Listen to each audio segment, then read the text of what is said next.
colaborador permanente del financiero Bloomberg. ¿Cómo estás, maestro? Bienvenido, feliz año. Gracias, Héctor, igualmente. Bien, ¿cómo viste estos cambios? ¿Cómo ves la llegada de Saldívar? Bueno, me parece una buena noticia porque es un jurista, un abogado muy prestigiado en México. Es curioso que contrasta mucho el perfil de Saldívar con el de su antecesor, Luis María Aguilar, también un abogado muy destacado, pero de carrera judicial, Luis María Aguilar.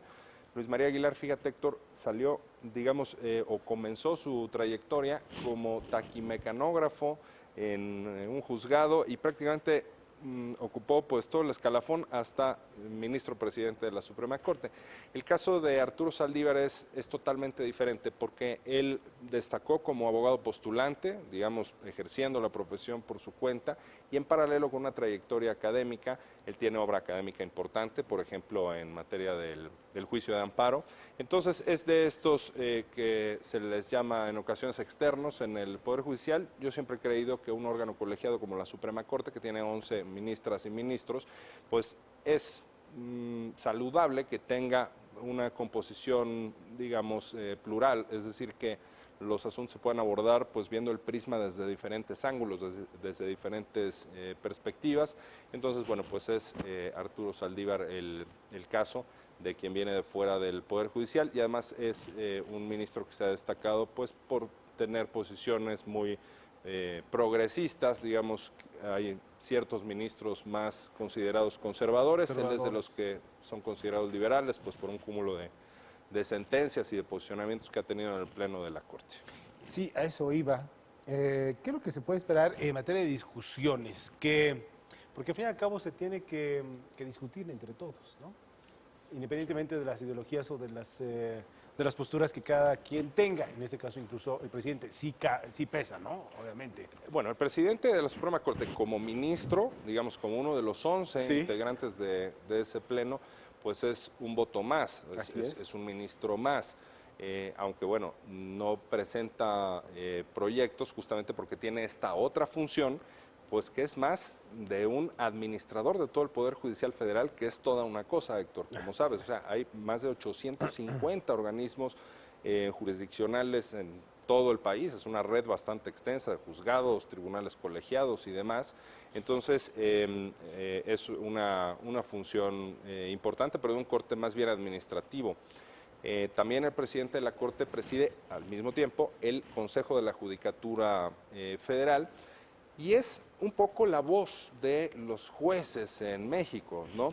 Y es algo así como pues el representante de un poder que tiene una significación especial en el equilibrio de fuerzas, digamos, en la estabilidad constitucional de un país. O sea, es importante que el Poder Judicial ejerza una función de contrapeso. En este momento en México, por ejemplo, pues tenemos a un Poder Ejecutivo que llegó, pues Andrés Manuel López Obrador, con una cantidad de votos muy importante, y el Poder Legislativo, bueno, pues el partido en el gobierno tiene mayoría en ambas cámaras y también en la mayor parte de las legislaturas locales.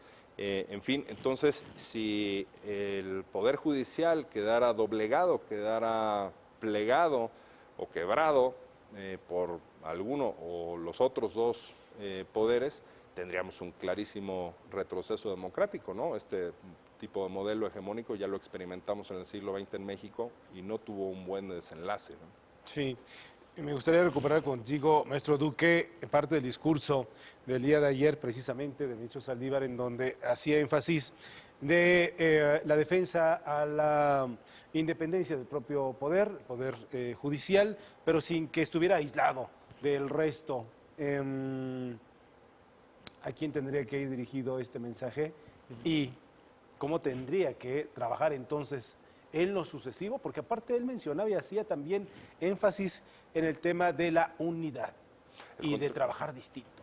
El contexto es muy importante porque estas últimas semanas hemos estado viendo una franca tensión entre los distintos poderes y creo que la independencia judicial efectivamente no significa que haya un conato, que haya una confrontación entre los poderes, pero sí, por supuesto, un muy claro respeto a las esferas de competencia de cada uno de ellos. O sea, tenemos a la administración pública, que es el Poder Ejecutivo, la función legislativa del Estado, en el Congreso, y la función jurisdiccional o de impartición de justicia. Eso tiene que estar muy claramente diferenciado. No parece que vayamos a tener, como sabes, Héctor, en México, una fiscalía verdaderamente autónoma. Hoy la PGR, que es la instancia investigadora de los delitos y de procuración de justicia, pues sigue adscrita al Poder Ejecutivo, pero la fiscalía, todo parece indicar, me gustaría equivocarme, pero los signos apuntan a que va a ser pues una fiscalía allegada también al Poder Ejecutivo, que se va a mantener de esa manera. Bueno, pues si no vamos a tener una fiscalía autónoma o con el nivel de autonomía que quisiéramos, pues cuando menos que la función jurisdiccional, la de los jueces, los magistrados, los ministros de este país, pues mantenga esa independencia, que no vaya a estar bajo el yugo, bajo el control de algún otro poder.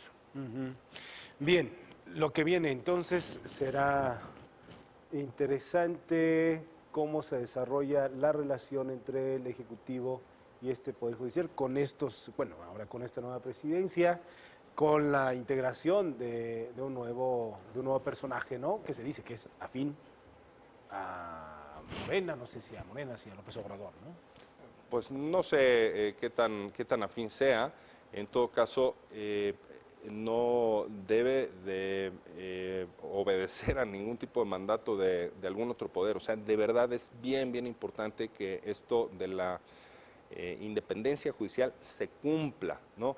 Pero si los demás integrantes, maestro Duque, no son 100% independientes, bueno, se sabe de los apoyos que han tenido, de las afinidades que han tenido por su carrera política, su carrera como profesional en cada uno de ellos, ¿no? Pues que tienen afinidades. A ver, en todas partes, pues creo, del mundo, con un esquema semejante al de México, Sí. Claro, son órganos pues políticos los que designan a los ministros de la Suprema Corte. Por supuesto, se necesita un consenso, se necesita determinada mayoría en el Congreso, en este caso en el Senado, para que se nombre a los ministros de la Suprema Corte. De ahí a que estén condicionados o que sean siervos de determinada fuerza política, hay mucha distancia y por fortuna ha habido mucha distancia. Te pongo el ejemplo precisamente de Arturo Saldívar. Él fue nominado pues por el presidente Felipe Calderón en una terna en su momento y así es como llegó a la Suprema Corte. Bueno, pues después tuvo un pronunciamiento muy fuerte en el caso de la guardería ABC, que quería irse hasta la cocina con todos los responsables y eso pues no le cayó nada en gracia que digamos a Felipe Calderón, que era el que lo había nominado. Bueno, esa fue una muestra de independencia de este hombre.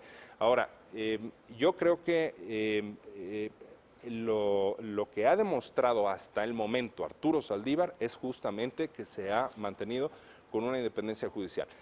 Podemos estar de acuerdo o no en determinado fallo o en el sentido de sus votos, pero si uno oye la argumentación que daba este hombre, de verdad es muy robusta, es un hombre muy estudioso y que argumentaba de manera verdaderamente bien sustentada. Entonces, por eso yo pienso que es una buena noticia. Esperemos que cumpla y que se den las condiciones para que se mantenga el Poder Judicial como contrapeso. Porque, ojo, el guardián del respeto al pacto federal también es el Poder Judicial, también es la Suprema Corte a través de las controversias constitucionales por invasiones de competencia. Ese es otro tema que está en la opinión pública, ¿no? El tema del federalismo y tal. Sí. Entonces, sí, va a ser extremadamente relevante la función en estos próximos años que tenga el órgano jurisdiccional más importante del país. Lo revisaremos contigo, maestro Duque. Gracias y de nueva cuenta, feliz año. Mucho éxito. El agradecido soy yo. Mejor, gracias. Hasta pronto. Como siempre. Bien.